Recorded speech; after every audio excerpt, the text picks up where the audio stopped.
السلام عليكم ورحمة الله وبركاته. الحمد لله نحمده ونستعينه ونستغفره ونؤمن به ونتوكل عليه ونعوذ بالله من شرور أنفسنا ومن سيئات أعمالنا من يهده الله فلا مضل له ومن يضلله فلا هادي له ونشهد أن لا إله إلا الله وحده لا شريك له ونشهد أن سيدنا ونبينا مولانا محمد عبده ورسوله أرسله الله بالحق بشيرا ونذيرا وداعيا إلى الله بإذنه وسراجا منيرا. أما بعد فقد قال الله تعالى في كلامه القديم: أعوذ بالله من الشيطان الرجيم بسم الله الرحمن الرحيم. خذ من أموالهم صدقة تطهرهم وتزكيهم وصل عليهم إن صلاتك سكن لهم والله سميع عليم. صدق الله العظيم. கண்ணியத்திற்குரிய சிறப்பான இந்த பேரவையின் தலைவர் அவர்களே, சங்கைக்குரிய ஆலிம் பெருமக்களே, இங்கே நடுநிசியை தாண்டியும் ஆர்வமாக அமர்ந்திருக்கின்ற பெரியோர்களே, சகோதரர்களே, ஜமாஅத்துல் உலமாவின் சார்பாக ஏற்பாடு செய்யப்பட்ட இந்த கூட்டம் நல்ல பல கருத்துக்களை புனிதமான இந்த இரவிலே மக்களுக்கு வழங்குவதற்காக வேண்டி ஏற்பாடு செய்யப்பட்டிருப்பது மிகச்சிறந்த ஒரு அம்சமாகும். இங்கே சிறந்த உலமாக்கள் மூலமாக நல்ல பல தலைப்புகள் கொடுக்கப்பட்டு கருத்துக்கள் சொல்லப்பட வேண்டும் என்பதாக ஏற்படுத்தப்பட்டிருப்பது, அதுவும் குறிப்பாக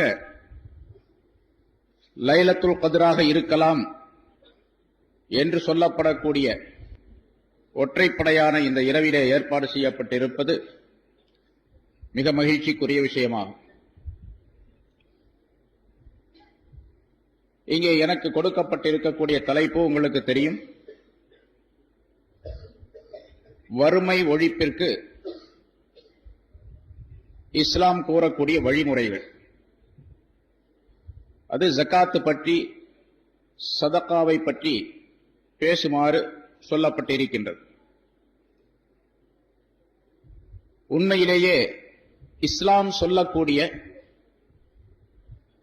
ஜகாத் சதகா முறைகளை ஒவ்வொரு மனிதரும் மிகச் சரியாக கையாண்டால், நிறைவேற்றினால்,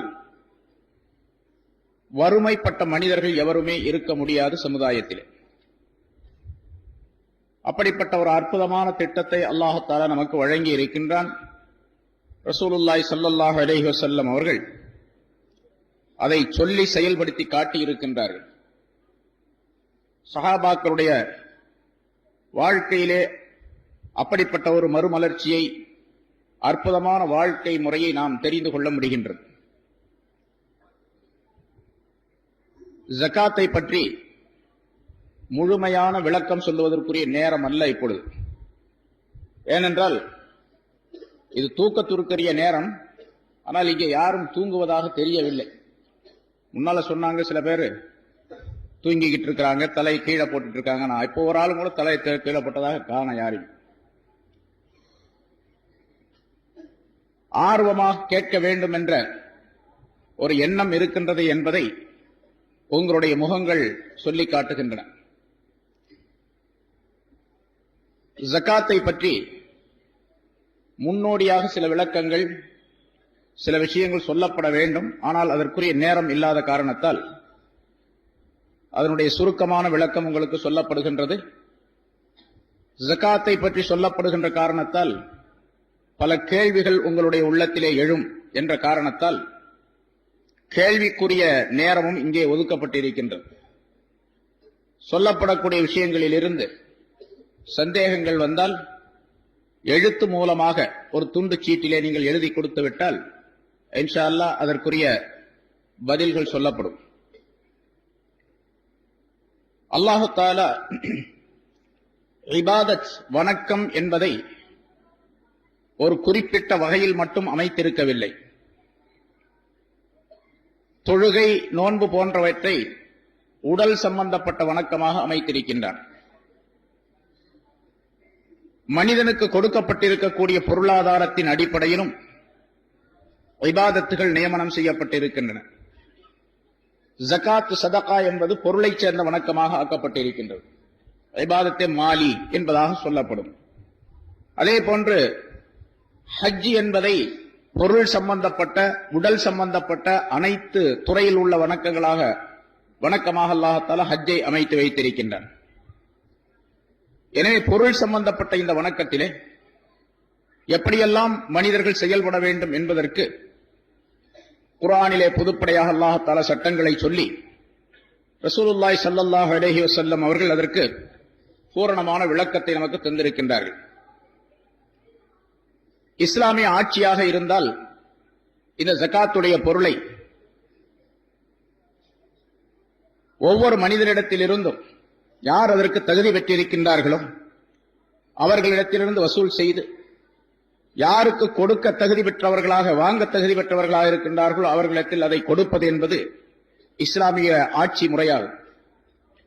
அல்லாஹு தஆலா ரசூலுல்லாஹி ஸல்லல்லாஹு அலைஹி வஸல்லம் அவர்களுக்கு கட்டளையிடும் பொழுது, "ஹுத் மின் அம்வாலிஹிம் ஸதகத்தன் துத்தஹிருஹும் வ துஸக்கீஹிம்", நபியே அவர்களுடைய பொருள்களில் இருந்து தர்மமாக, ஜகாத்தாக பொருள்களை நீர் எடுத்துக்கொள்வீராக. அப்படி நீர் எடுத்துக்கொள்ளக்கூடிய அந்த பொருளின் மூலமாக அவர்களை நீர் பரிசுத்தப்படுத்தக்கூடிய, அல்லது அந்த ஜகாத்தின் மூலமாக அவர்கள் பரிசுத்தம் பெறக்கூடிய ஒரு சூழ்நிலை உண்டாகிவிடும்.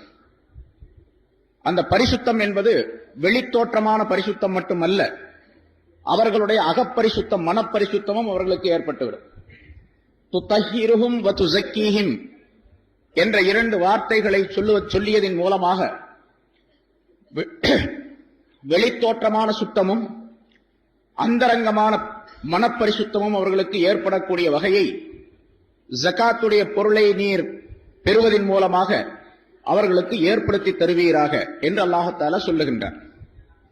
வஸல்லி அலைஹிம், யார் ஜகாத்து பொருளை கொடுக்கின்றாரோ அவருக்கு நீர் துஆ செய்வீராக. இன்ன ஸலாத்தக ஸகனுல் லஹும், உம்முடைய துஆ அவர்களுக்கு அமைதியை தரக்கூடியது, நிம்மதியை தரக்கூடியது என்பதாக அல்லாஹ் குறிப்பிடுகின்றார்.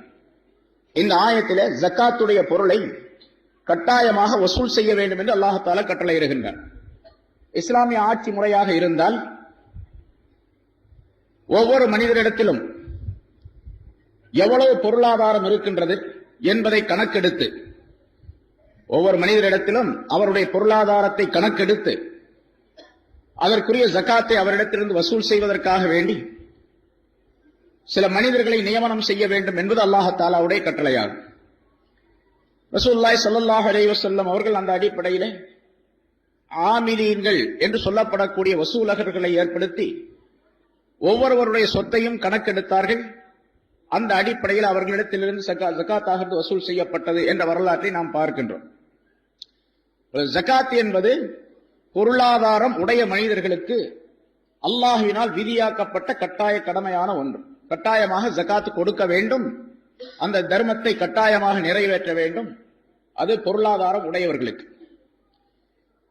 பொருளாதாரம் என்று சொன்னால் எவ்வளவு பொருள் இருந்தால் ஜகாத்து கொடுக்க வேண்டும் என்பது பற்றி உள்ள சட்டங்கள் எல்லாம் நாம் படித்து தெரிந்திருக்கின்றோம். இருந்தாலும் சில விஷயங்களை நாம் புரிந்து கொள்வதற்காக வேண்டி, தெளிவாக தெரிந்து கொள்வதற்காக வேண்டி திரும்ப திரும்ப அதனை கேட்பது, படிப்பது என்பது கட்டாயமாகும். ஜகாத்துடைய அளவு இருக்கின்றதை அதற்கு நிசாப் என்பதாக சொல்லப்படும். குறைந்தபட்ச அளவு, இவ்வளவு பொருள் இருந்தால் ஜகாத்து கொடுக்க வேண்டும் என்ற விதிமுறை ஏற்படுகின்றதே, அதற்கு பெயர் நிசாபு என்பதாக சொல்லப்படும். ஜகாத்துடைய, அதாவது பொருளாதாரத்துடைய மினிமம், குறைந்தபட்ச அளவு.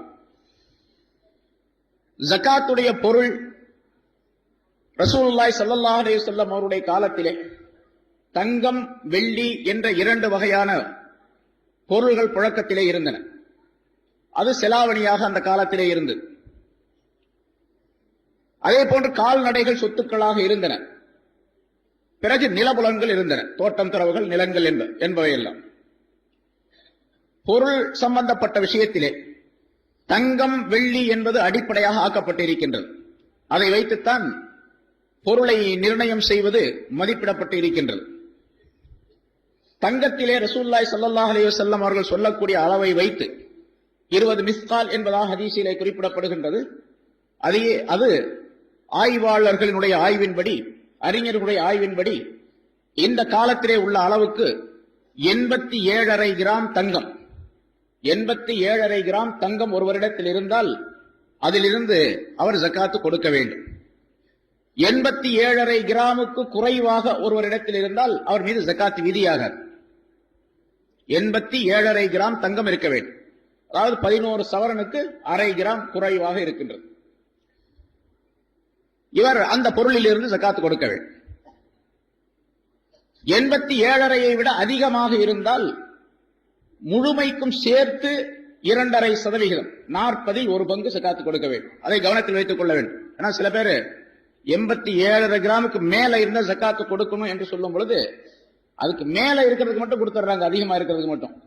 100 கிராம் ஒருத்தர் இருந்துச்சுன்னு வச்சுங்க, 87.5 போக மீதி இருக்கக்கூடிய அந்த அளவுக்கு மட்டும் ஜக்காத்து கொடுப்பது என்பதாக நினைத்துக் கொண்டு செயல்படக்கூடியவர்கள் இருக்கின்றார்கள். அப்படி அல்ல. 100 கிராம் இருந்துச்சுன்னு சொன்னா 2.5 கிராம் ஜக்காத்து கொடுக்கணும். 87.5 விட அதிகமாக இருக்கக்கூடிய நேரத்தில் எவ்வளவு இருக்கின்றதோ அவ்வளவுக்கும் சேர்த்து முழுமைக்கும் ஜக்காத்து கொடுக்கப்பட வேண்டும். அதிலிருந்து 2.5% கொடுக்க வேண்டும். இந்த தங்கம் என்பதிலே அது எப்படிப்பட்ட முறையில் அது இருந்தாலும் சரி அதற்கு ஜக்காத்து நிறைவேற்றப்பட வேண்டும். நகைகளாக இருந்தாலும் அல்லது தங்க கட்டியாக இருந்தாலும் பாத்திரங்களாக இருந்தாலும் ஒரு மனிதரிடத்திலே இருக்கக்கூடிய அந்த தங்கத்தில் 87.5 கிராம் அது எப்படிப்பட்ட பொருளாக இருந்தாலும் சரி அதிலிருந்து கொடுக்கப்பட வேண்டும். இமாம் ஷாஃபி ரஹ்மத்துல்லாஹி அலைஹி அவர்கள் இதிலிருந்து ஒரு விதிவிலக்கை சொல்லித் தருகின்றார்கள். பெண்கள் வழக்கமாக அணியக்கூடிய ஆபரணங்கள் அணிகலன்களாக அவர்களிடத்தில் இருந்தால், சாதாரணமாக ஒவ்வொரு நாட்டிலையும் ஒவ்வொரு ஊர்லயும் சில பெண்களுக்கு பழக்கங்கள் இருக்கு. கழுத்துல ஒரு செயின் போட்டிருப்பாங்க, கைகளில் வளையல் போட்டு இருப்பார்கள், காது மூக்குகளிலே ஆபரணங்கள் போட்டு இருப்பார்கள். இப்படி வழக்கமாக அவர்கள் அணியக்கூடிய ஆபரணங்களாக இருந்தால், தங்க நகைகளாக இருந்தால் அதற்கு ஜக்காத்து கிடையாது. அணியக்கூடிய இது ஷாஃபி மதஹ்புல தான். அதனால எல்லாருமே ஹனஃபி மதஹ் பூரா ஷாஃபி மதமா மாறி உடனே இப்படியெல்லாம் தந்திரத்தை கையாளுவது என்பதும் கூடாது. அதையும் கவனிக்கணும். ஹனஃபி மதஹபை சேர்ந்தவர்கள் இப்படித்தான் செய்ய வேண்டும். ஷாஃபி மதஹப்காரர்களுக்கு அவர்களுக்கு விதிவிலக்கு உண்டு. இப்படி செய்யறவங்களும் உண்டு. பெஞ்சாதி ஷாஃபியா இருப்பாங்க, கணவர் ஹனஃபியா இருப்பாரு, அல்லது கணவர் ஷாஃபியா இருப்பாரு, பெண்ஜாதி ஹனஃபியா இருப்பாங்க. இப்ப மனைவியா ஷாஃபியாக இருக்கக்கூடிய இந்த கணவரிடத்துல தன்னுடைய பொருளை கொடுத்து வைத்து விட்டு, நகையை கொடுத்து வைத்து விட்டு திரும்ப அந்த ஜக்காத்துடைய காலம், அதாவது வருஷத்திற்கு ஒரு தடவை ஜக்காத்து கொடுக்கப்பட வேண்டும். வருஷத்துக்கு ஒரு தடவை கொடுக்கணும், வயசுக்கு ஒரு தடவை கொடுக்கறது இல்ல. ஏன்னா ஒருத்தர் கேட்டாரு, ஏன் ஜக்காத்து ஹஜ்ரத் ஜக்காத்து வருஷத்துக்கு வயசுக்கு ஒரு தடவையா வருஷத்துக்கு ஒரு தடவையா அப்படின்னு கேட்டாரு. வருஷம் அல்லாஹ் தஆலா தினந்தோறும் செய்ய வேண்டிய சில கடமைகளை ஏற்படுத்தி இருக்கின்றான். ஆண்டுக்கு ஒரு தடவை செய்ய வேண்டிய சில கடமைகளை ஏற்படுத்தி இருக்கின்றான். ஆயுளிலே ஒரு தடவை செய்ய வேண்டிய கடமைகளையும் அல்லாஹ் தஆலா நியமனம் செய்திருக்கின்றான். ஜக்காத்து, நோன்பு என்பதெல்லாம் ஒவ்வொரு ஆண்டும் அது கடைபிடிக்கப்பட வேண்டியவை, கட்டாயமாக செய்ய வேண்டியவை. சரி, இப்போ ஷாஃபி மதஹபை சேர்ந்தவர்களுக்கு சில விதிவிலக்கு உண்டு. பெண்கள் வழக்கமாக அணியக்கூடிய ஆபரணங்களுக்கு ஜக்காத் என்பது கிடையாது. ஆனா எவ்வளவு அணிய வேண்டும் என்று நாட்டினுடைய வழக்கம் இருக்கின்றதோ அதை நாம் தெரிந்து கொள்ள வேண்டும். அந்த முறைப்படிக்கு அதற்கு ஜக்காத் விதிவிலக்கு உண்டு என்பதை நாம் கவனித்துக் கொள்ள வேண்டும். அதனால எல்லா நகைகளையும் தூக்கி போட்டுக்கிட்டு இதுக்கு ஜக்காத்து கிடையாது என்பதாக நினைத்தால் அல்லாஹுக்கு தெரியும் இவங்க வழக்கமா போட்டுக்கிட்டு இருக்கக்கூடிய நகை எவ்வளவு, இவங்க எவ்வளவு தந்திரம் செய்கின்றார்கள் அல்லாஹுக்கு தெரியும். அதனால அல்லாஹ் தஆலாவுடைய அந்த பிடியிலிருந்து அவர்கள் விடுபட்டு விட முடியாது. அதை நன்றாக நாம் நினைவில் வைத்துக் கொள்ள வேண்டும். சரி, இப்போ தங்கத்திலே 87.5 கிராம் இருந்தால் ஜக்காத் வாஜிபாகும். அது தங்கமாக கொடுத்தாலும் சரி, அல்லது அதனுடைய விலையை மதிப்பிட்டு அதிலிருந்து 40 ஒரு பங்கு, 100 கிராம் மதிப்புள்ள தங்கம் ஒரு இடத்தில் நகைகளாக இருக்கின்றன. அது எவ்வளவு விலை மதிப்பு பெறுகின்றதோ அதிலிருந்து 40 ஒரு பங்கு, 2.5% ஜகாத்து கொடுத்து விட வேண்டும். வெள்ளியாக இருந்தால் ஸல்லல்லாஹு அலைஹி வஸல்லம் அவருடைய ஹதீஸிலே 200 திர்ஹங்கள் என்பதாக சொல்லப்பட்டு இருக்கின்றது. அது இன்றைய கணக்கு படிக்கு 612.5 கிராம் வெள்ளி. 612.5 கிராம் ஒருவரிடத்தில் வெள்ளி இருந்தால் அதிலிருந்து ஜகாத்து வாஜிப், அதாவது 2.5% கொடுக்கப்பட வேண்டும். இப்போ நம்ம நாட்டில் இருக்கக்கூடிய எல்லா நாடுகளிலும் இப்போ நோட்டுகள், செலாவணி, கரன்சிகள் இருக்கின்றன. ஒவ்வொரு நாட்டிலும் ஒவ்வொரு விதமான பணம் புழக்கத்திலே இருக்கின்றது. ரசூலுல்லாஹி ஸல்லல்லாஹு அலைஹி வஸல்லம் அவருடைய காலத்திலே இருந்து 2 விதமான பொருள்கள் தான், நாணயங்கள் தான் இருந்தன, நோட்டுகள் கிடையாது. தங்கம், வெள்ளி, தீனார், திர்ஹம் என்ற பெயரிலே அந்த தங்கமும் வெள்ளியும் செலாவணிகளாக இருந்து வந்தன. அதற்கு பிறகு இப்படி மூட்டை மூட்டையாக அந்த நாணயங்களை சுமக்க முடியவில்லை என்ற காரணத்தால் அதனுடைய மதிப்பீட்டுக்கு நோட்டுகள் செய்ய ஆரம்பித்தார்கள். அரசாங்கத்தின் மூலமாக அது வெளியிடப்பட்டது. இப்ப அது காலம் முழுவதும் நடைபெற்றுக் கொண்டு இருக்கின்றது. அந்த நோட்டுடைய மதிப்பு 1 ரூபாய், 2 ரூபாய், 5 ரூபாய், 10, 1000, 10,000 ரூபாய் எண்ணுள்ள ரூபாயும் சில நாடுகளிலே இருக்கின்றன. நம்ம நாட்டில் 500ஓட சரி. சில நாடுகளில் 1000 உண்டு, 5000 உண்டு, 10,000 உண்டு, இப்படி எல்லாம் இருக்குது. இது அந்த தங்கத்தையும் வெள்ளியும் வைத்து மதிப்பீடு செய்யப்பட்டு அந்த நோட்டுகள் தயார் செய்யப்படுகின்றன. சரி, இப்ப நம்முடைய செலாவணி நோட்டுகள், பணங்கள் இருக்கின்றனவே, இதற்கு அந்த 612.5 கிராம் வெள்ளி இருக்கின்றதே, அதனுடைய மதிப்புக்கு ஒருவரிடத்தில் பொருள் இருந்தால் அவர் மீது ஜகாத் வாஜிபாகும். 1 கிலோ வெள்ளி 7000 ரூபாய் வச்சுங்க. 1 கிலோ வெள்ளி 7000 ரூபாய் என்று சொன்னால் 612 கிராம் வெள்ளி எவ்வளவு விலை ஆகின்றதோ அந்த அளவுக்கு ஒருவரிடத்தில் பணம் இருந்தால் அவர் மீது ஜகாத் வாஜிபாகும். சில பேர் சொல்லுவாங்க தங்கத்தை மதிப்பிட்டு, சில பேர் அப்படி சில குழப்பங்கள் செய்து கொண்டிருக்கக்கூடிய சில வாலிபர்கள், மனிதர்கள் இருக்காங்க, அவங்க சொல்லக்கூடிய கருத்து அதாவது தங்கத்தை வைத்துத்தான் மதிப்பிட்டு பொருளை கணக்கிட வேண்டும் என்பதாக. அப்படி கிடையாது. உலமாக்களுடைய ஏகோபித்த அபிப்பிராயம் என்று பத்துவா தீர்ப்பளிக்கப்பட்ட சொல் என்னவென்று சொன்னால், வெள்ளியை வைத்துத்தான் இந்த பணத்தை கணக்கிட வேண்டும்.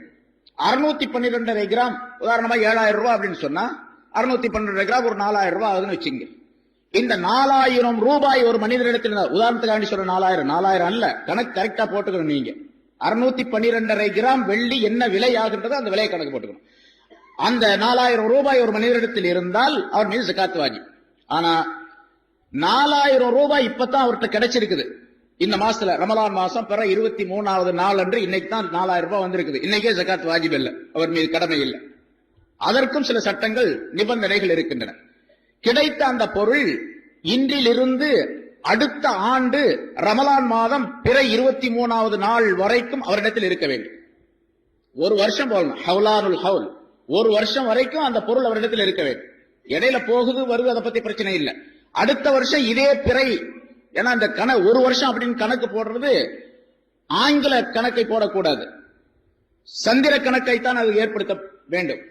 பிறை கணக்கிலே அடுத்த ரமலான் மாதத்திலே எந்த மாதத்திலே அவருக்கு கிடைத்திருக்கின்றதோ அதிலிருந்து 1 வருஷம் கழித்த பின்னால அதே மாதத்திலே அதே நாளிலே அவரிடத்தில் அந்த பொருள் அதற்கு மேலாக, இப்ப 4000 ரூபாய் மினிமம் என்பதாக சொன்னோம். அடுத்த ஆண்டு பிற 23வது நாள் ரமலான் மாதத்தில் அவர் பார்க்கும் பொழுது அவரிடத்தில் 40,000 ரூபாய் இருக்குன்னு வச்சுங்க. இப்ப 40,000 ரூபாய்க்கு ஒரு 1000 ரூபாய் ஜகாத்து கொடுக்கணும். இந்த வருஷம் இப்ப 4000 ரூபாய் இருந்துச்சு, அவர் ஒரு வியாபாரம் செய்தார், அதிலே பொருள் பெருகியது. அடுத்த ஆண்டு பார்க்கும் பொழுது 40,000 ரூபாய் இருக்கிறது என்று சொன்னால் அதிலிருந்து அவர் ஜகாத்து கொடுக்க வேண்டும். சரி, அடுத்த வருஷம் வந்துச்சு, இருக்கக்கூடிய அந்த பொருள் குறைந்து விட்டது, இவர்களுக்கு அந்த மினிமம் குறைந்தபட்ச அளவு இல்லை என்று சொன்னால் இப்ப ஜகாத் அவர் மீது விதியில். ஆக 1 வருஷம் செல்ல வேண்டும். 1 வருஷத்திற்கு பின்னால் தான் அது முடிவு செய்யப்படும். இவர் மீது ஜகாத் வாஜிபாகின்றதா இல்லையா என்பது பற்றி முடிவு செய்யப்படும்.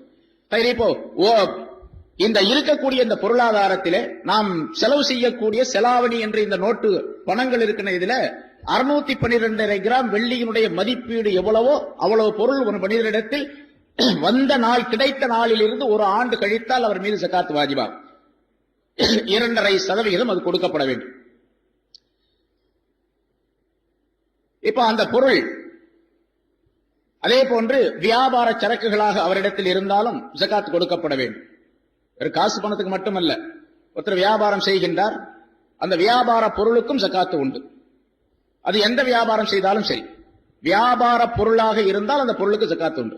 ஒருவர் ஒரு ஜவுளி கடை வச்சிருக்காருன்னு வச்சுங்க, அப்ப ஜவுளி கடையில இருக்கக்கூடிய துணிமணிகள் இருக்கின்றனவே, அவர் வியாபாரம் செய்யக்கூடிய துணிமணிகள், அவை அனைத்தையும் மதிப்பிட்டு அதிலிருந்து 2.5% ஒரு ஜகாத்து கொடுக்க வேண்டும். லாபத்துக்கு மட்டுமல்ல, இருக்கக்கூடிய பொருளுக்கு அவரிடத்தில் எவ்வளவு முதலீடு இருக்கின்றதோ அந்த முதலீட்டுக்கு ஜகாத்து கொடுக்கப்பட வேண்டும். ஆனா அந்த கடையில் இருக்கக்கூடிய தளவாட சாமான்கள் இருக்கின்றன, பர்னிச்சர்கள், ஷோகேஸ்கள், மற்ற அலங்கார பொருள்கள், அவர் டெக்கரேஷன் செய்த செலவுகள், அதுக்கெல்லாம் கிடையாது. இருக்கக்கூடிய தளவாட சாமான்களுக்கு ஜகாத்து கிடையாது. இவர் விற்பனை செய்வதற்காக வைத்திருக்கக்கூடிய சரக்குகள், பொருள்களுக்கு மட்டும் ஜகாத்து உண்டு. ஆனா பெரும்பாலும் நம்ம பார்க்கிறோம், ஒரு மதிப்பீட்டின் முறையிலே ஜகாத்து கொடுக்கப்படுகின்றதே தவிர அதை சரியாக கணக்கெடுத்து ஜகாத்து கொடுப்பவர்கள் மிக மிக குறைவாகவே இருக்கின்றார்கள் நம்முடைய சமுதாயத்தில். ஒருத்தர் மளிகை கடை வச்சிருக்காருன்னு வச்சுங்க, எல்லா சரக்குகளையும் ஸ்டாக் எடுத்து இவ்வளவு பொருள் இருக்கின்றது என்று கணக்கிட்டு ஜகாத்தை கொடுப்பதில்லை. ஒருத்தர் கேட்டார், இன்னைக்கே நேத்த கேட்டார், அந்த பொருளுக்கு ஜகாத்து கொடுக்கும் பொழுது, இருக்கக்கூடிய கடையில் இருக்கக்கூடிய சரக்குகளுக்கு ஜகாத்து கொடுக்கும் பொழுது வாங்கின விலையை கவனிப்பதா விற்பனை விலையை கவனிப்பதா அப்படின்னு கேட்டார். அது ஒரு நல்ல கேள்வி.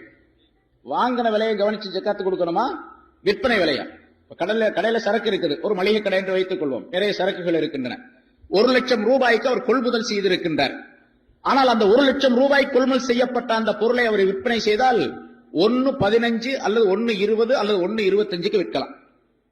10% வச்சா 1.10, 15% அப்படின்னு வச்சு வித்தாருன்னு சொன்னா 1.15, 20-25% அவர் அதிகமாக லாபம் வைத்து வித்தால் 1.25 லட்சம் ரூபாய் ஆயிடும். இப்ப வாங்கின கொள்முதல் விலையிலிருந்து தான் கொடுக்கப்பட வேண்டுமே தவிர விற்பனைக்குரிய விலையிலிருந்து கொடுக்கப்படுவதல்ல. இப்ப ஏன்னா அவர்கிட்ட இருக்கக்கூடிய சரக்கு 1 லட்சம் ரூபாய்க்கு அவர் கொள்முதல் செய்திருக்கின்றார். இப்ப 1 லட்சம் ரூபாய்க்கு தான் அவர் ஜகாத்து வாஜிப். சரி, அந்த 1 லட்சம் ரூபாய்க்குரிய அந்த பொருளை உடனடியாக சேல்ஸ் பண்ணி விட்டார், வித்துட்டாருன்னு வச்சுங்க. ஒரு 2 நாள்ல 4 நாள்ல அந்த பொருள் வித்து போச்சு. வித்த பிறகு 1,25,000 ரூபாய் வருதுன்னு வச்சு, இப்போ 1,25,000 ரூபாய்க்கு அவர் ஜகாத்து கொடுக்கணும். சரக்காக இருக்கும் பொழுது 1 லட்சம் ரூபாய், விற்பனை செய்து விட்டால் லாபத்தொகையும் சேர்த்து கிடைக்கின்றது என்று சொன்னால் அது அந்த நாளுக்குள்ள கிடைத்து விட்டால், இவர் ஜகாத்து கொடுக்க வேண்டிய கால அளவு இருக்கின்றதே, அந்த காலத்திற்குள்ளே கிடைத்து விட்டால் அதற்கு ஜகாத்து கொடுக்க வேண்டும். லாபத்திற்கும் சேர்த்து ஜகாத்து கொடுக்கும். சரக்காக இருக்கும் பொழுது கொள்முதல் செய்யப்பட்ட அந்த கணக்கை மட்டும் கொள்ள வேண்டும். அதே மாதிரி தளவாட சாமான்கள் எல்லாம் நீக்கப்பட வேண்டும். இது இந்த பணங்கள், தங்கம், வெள்ளி, காசுகள் ஆகியவற்றிலே ஜகாத்து கொடுப்பதை போன்றே சரக்குகளுக்கும், இருக்கக்கூடிய வியாபார சரக்குகளுக்கும் ஜகாத்து கொடுக்கப்பட வேண்டும். அசையா பொருள்கள், அசையா சொத்துக்கள் என்று சொல்லப்படக்கூடிய வீடு, மனைகள், அதே போன்ற நிலங்கள் ஆகியவற்றிற்கெல்லாம் ஜகாத்து கிடையாது. ஒரு பெரிய பில்டிங் வச்சிருக்கார், ஒரு 10 மாடி கட்டடம் அவரிடத்தில், அல்லது 10 வீடுகள் அவரிடத்தில் இருக்கின்றன, 10 கட்டடங்கள் இருக்கின்றன. இந்த கட்டடங்களுக்கு ஜகாத்து கிடையாது. கட்டடங்களில் இருந்து என்ன வருமானம் வருகின்றதோ அதற்கு மட்டும் அவருக்கு ஜகாத்து உண்டு. கட்டடங்களுக்கு ஜகாத்து கிடையாது. அதே போன்று ஒரு நிலம் வைத்திருக்கின்றார், அந்த நிலம் எவ்வளவு எத்தனை ஏக்கராக இருந்தாலும் சரி, நிலத்திற்கு ஜகாத்து கிடையாது. நிலத்திலிருந்து என்ன பொருள் விளைந்து வருகின்றதோ அதற்கு ஜகாத். ஆனா அந்த ஜகாத்து தனியானது. அது இந்த 2.5% அப்படிங்கிறது அல்ல. ஏன்னா ஜகாத்துல 2.5% ஒரு வகை, 5% இன்னொரு வகை, 10% இன்னொரு வகை, 20% இன்னொரு வகை, 4 வகையான அமைப்பிலே ஜகாத் கொடுக்கப்பட வேண்டும். நாம பெரும்பாலும் நம்முடைய பொருளாதாரத்தை, அதாவது நாம் செலவு செய்யக்கூடிய அந்த பொருளை வைத்து தங்கம், வெள்ளி, வியாபார சரக்குகள் ஆகியவற்றிலே 2.5% கொடுக்கப்படுவது வழக்கத்திலே இருந்து கொண்டிருக்கின்றது. நிலம் சம்பந்தப்பட்ட, நிலத்திலே விளைந்து வரக்கூடிய விளைச்சல் சம்பந்தப்பட்ட விளை பொருள்களிலிருந்து 5%, 10% என்ற 2 வகையான அமைப்புகள் உண்டு. அதே போன்று ஒரு மனிதனுக்கு நிலத்திலிருந்து கிடைக்கக்கூடிய புதையல்கள் இருக்கின்றன. அவருடைய நிலத்தில் எதிர்பாராமல் நிலத்திலிருந்து வரக்கூடிய பொருள்கள், இந்த புதையல்கள் என்பதாக சொல்லப்படும். நிலத்திலே புதைந்து கிடக்கக்கூடிய பொருள்கள், கனிம பொருள்கள். இந்த கனிம பொருள்களுக்கு 20% ஜகாத்து கொடுக்கப்பட வேண்டும். சரி, அதெல்லாம் நீண்ட சட்ட விளக்கங்கள் உள்ளது. நமக்கு வழக்கத்திலே உள்ளது 2.5% ஜகாத்து கொடுக்கப்படக்கூடிய தங்கம், வெள்ளி, வியாபார சரக்குகள் போன்றவற்றிலே நாம் முறையாக அந்த ஜகாத்தை செலுத்தினால் அல்லாஹ் தஆலா சொல்லுவதை போன்று வறுமை ஒழிப்புக்கு மிகச் சிறந்த சாதனமாக அல்லாஹ் தஆலா இந்த ஜகாத்துடைய அமைப்பை ஆக்கி வைத்திருக்கின்றான்.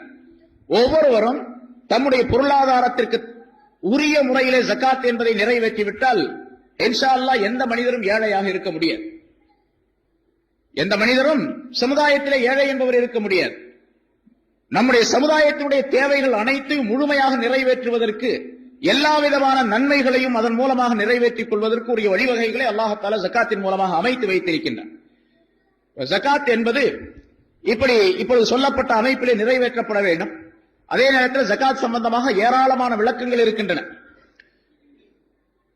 இப்போ வியாபாரம் சம்பந்தப்பட்ட சில விளக்கங்கள் சொன்னோம்.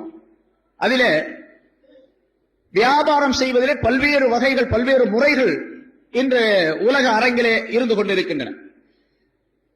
வியாபாரத்திலே எப்படி நாம் செயல்படுகின்றோம், எப்படி வியாபாரம் செய்கின்றோம் என்ற முறையை பொறுத்து ஆலிம்களிடத்தில் கேட்டு அந்த அவருக்கு இருக்கக்கூடிய அந்த முறை, எந்த முறையிலே அவர் வியாபாரம் செய்கின்றாரோ அந்த வியாபாரத்தில் இருந்து அவருக்கு கிடைக்கக்கூடிய பொருள்களில் இருந்து எவ்வளவு ஜகாத்து கொடுக்கப்பட வேண்டும் என்பதை நல்ல ஆளுங்களிடத்தில் கேட்டு தெரிந்து அந்த ஜகாத்தை முழுமையாக நிறைவேற்றக்கூடிய தன்மையை நாம் உண்டாக்கி கொள்ள வேண்டும்.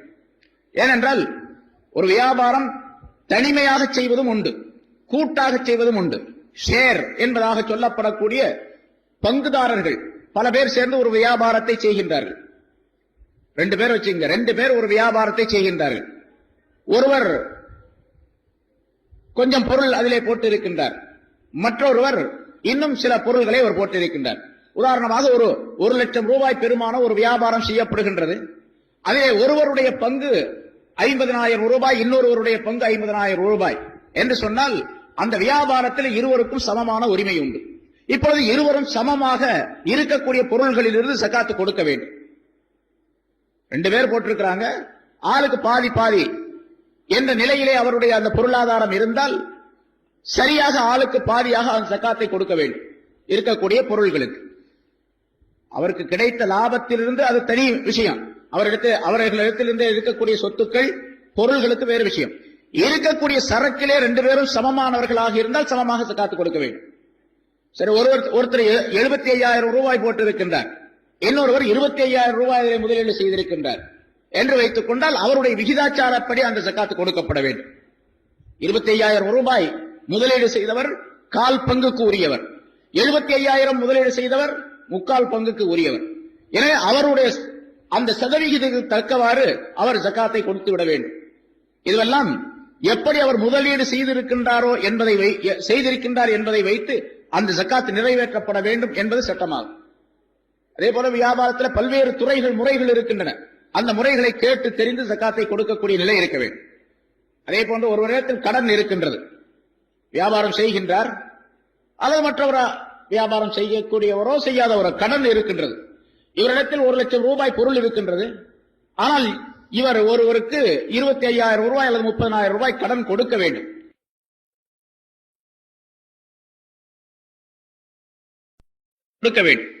ஒருவர் வியாபாரியாக இருக்கின்றார். வியாபாரிகள் பெரும்பாலும் கடன் கொடுக்கல் வாங்கல் என்பது சர்வசாதாரணமாக தொடர்ந்து நடைபெறக்கூடிய ஒரு விஷயம். வியாபாரம் சம்பந்தப்பட்ட விஷயத்தில் வியாபாரம் செய்கின்றார். இவர் கொடுக்க வேண்டிய கடன் இருக்கின்றது, இவருக்கு வர வேண்டிய நிலுவையும் கடன்களும் இருக்கின்றன. இந்த நிலையில இவர் எப்படி ஜகாத்து கொடுப்பது என்றால் அந்த கடன் தொகையை பொறுத்து அதனுடைய முறைகளை நாம் கணக்கிட வேண்டும். ஜகாத் வியாபாரம் செய்யக்கூடிய ஒரு மனிதர், இவருக்கு ஒரு 50,000 ரூபாய் வெளியிலிருந்து கடன் வர வேண்டியது இருக்கின்றது என்று வைத்துக் கொள்வோம். கடன் வர வேண்டியது இருக்கின்றது. இவரிடத்தில் இருக்கக்கூடிய சரக்குகள் 1 லட்சம் ரூபாய் இருக்கின்றது என்றால் இவர் வர வேண்டிய அந்த கடனையும் சேர்த்து கணக்கிட்டு 1.5 லட்சம் ரூபாய்க்கு ஒரு ஜகாத்து கொடுக்க வேண்டும். அதே நேரத்திலே இவர் கொடுக்க வேண்டிய கடன் இருக்கின்றது, இவர் அடுத்தவருக்கு கடன் கொடுக்க வேண்டும், அது ஒரு 25,000 ரூபாய் இருக்கின்றது என்று வைத்துக் கொள்வோம். கொடுக்க வேண்டிய கடனை அதிலிருந்து கழித்து விட வேண்டும். கொடுக்க வேண்டிய கடனை கழித்து விட்டு வர வேண்டிய கடனை சேர்த்து கொண்டு கணக்கு பார்த்து ஜகாத்து கொடுக்கப்பட வேண்டும். சரி, இந்த வர வேண்டிய கடன் இருக்குது பாருங்க, அந்த கடன்ல 3 வகையான அமைப்புகள் இருக்கின்றன. இவருக்கு வந்து சேர வேண்டிய கடன்களிலே 3 வகையான நிலைகள் இருக்கின்றன. சில பேர் கடன் கொடுத்திருப்பார், அந்த கடன் நிச்சயமாக வந்து சேரும் என்ற எண்ணம் உறுதி இவரிடத்தில் இருக்கின்றது. ஏனென்றால் கடன் கொடுத்ததற்காக வேண்டி அவர் எழுதி வாங்கி இருக்கின்றார், அல்லது நம்பிக்கையான ஒரு மனிதரிடத்தில் கடன் கொடுத்திருக்கின்றார்.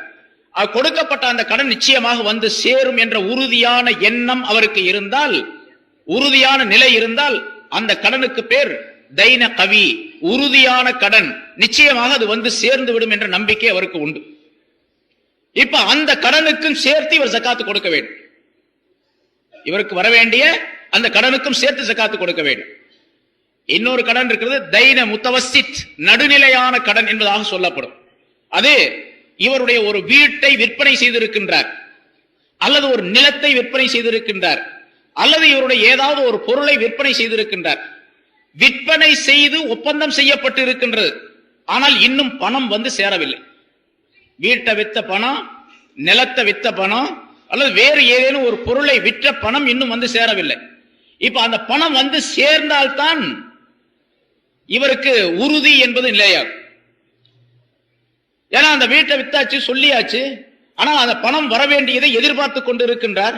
கடைசி நேரத்தில் அவர் வேணான்னு சொன்னாலும் சொல்லிடுவார், வாங்கின இந்த நம்ம செய்த ஒப்பந்தத்தை ரத்து பண்ணிடுவோம், உங்களுக்கு எவ்வளவு நஷ்டமாகுதோ அதை தந்துடுறேன் என்பதாக சொல்லி அதை ரத்து செய்யக்கூடிய சூழ்நிலை ஏற்படும். இப்ப வீட்டை விற்ற பணம், நிலத்தை விற்று இன்னும் வர வேண்டிய பணம் இருந்தால் அதற்கு பேர் தைன முத்தவசித் என்பதாக சொல்லப்படும். இப்ப அந்த பணம் எப்பொழுது இவரிடத்தில் வருகின்றதோ அப்பொழுதுதான் இவருக்கு ஜக்காத்து வாஜிப். ஒரு வீடு இருக்குதுங்க, வீடு 10 லட்சம் ரூபாய் வரும்.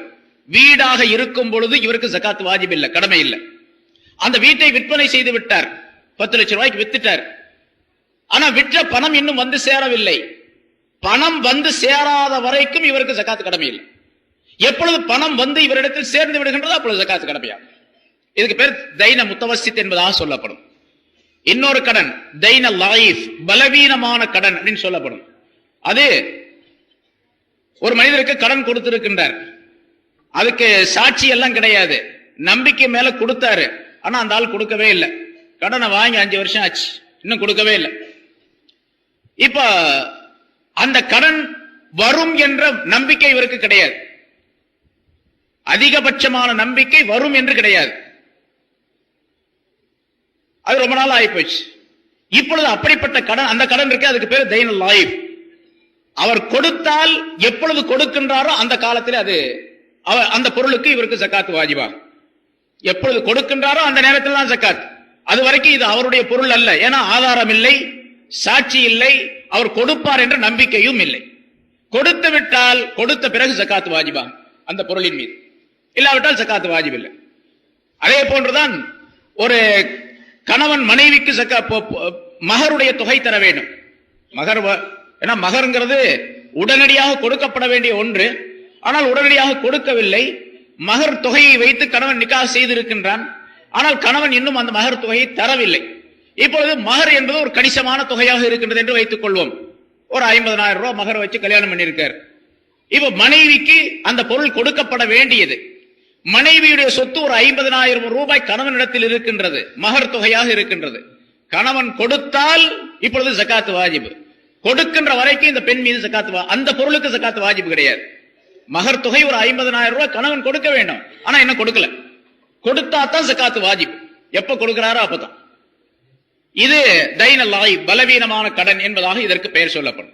அதே போன்றுதான் தொழிலாளர்கள், அரசாங்க ஊழியர்களாக இருக்கக்கூடியவர்கள் நம்முடைய நாட்டில் பிராவிடன்ட் ஃபண்ட் என்பதாக ஒரு தொகையை ஒதுக்கி வைக்கின்றார்களே. ஒரு அரசாங்க ஊழியராக இருக்கக்கூடியவருக்கு பிராவிடன்ட் ஃபண்ட் என்பதாக ஒரு தொகையை அரசாங்கத்திலே அதை பிடித்தம் செய்து கொள்ளுகின்றார்கள். இவர் எப்பொழுது பணியிலிருந்து ஓய்வு பெறுகின்றாரோ அந்த நேரத்திலே அந்த தொகை தரப்படுகின்றது, அல்லது வேறு ஏதாவது இக்கட்டான நேரத்தில் அந்த தொகை தரப்படுகின்றது. இந்த பிராவிடன்ட் ஃபண்ட் என்பதும் கூட தைன லாயிஃப் என்பதிலே சேர்ந்தது என்பதாக கணக்கிடுகின்றார்கள். ஆனா இப்ப அரசாங்கத்தினுடைய முறைப்படிக்கு வெளிநாடுகளிலே தனியார் நிறுவனங்களிலும் கூட இந்த பிராவிடன்ட் ஃபண்ட் என்பது பிடித்தம் செய்யப்படுகின்றது.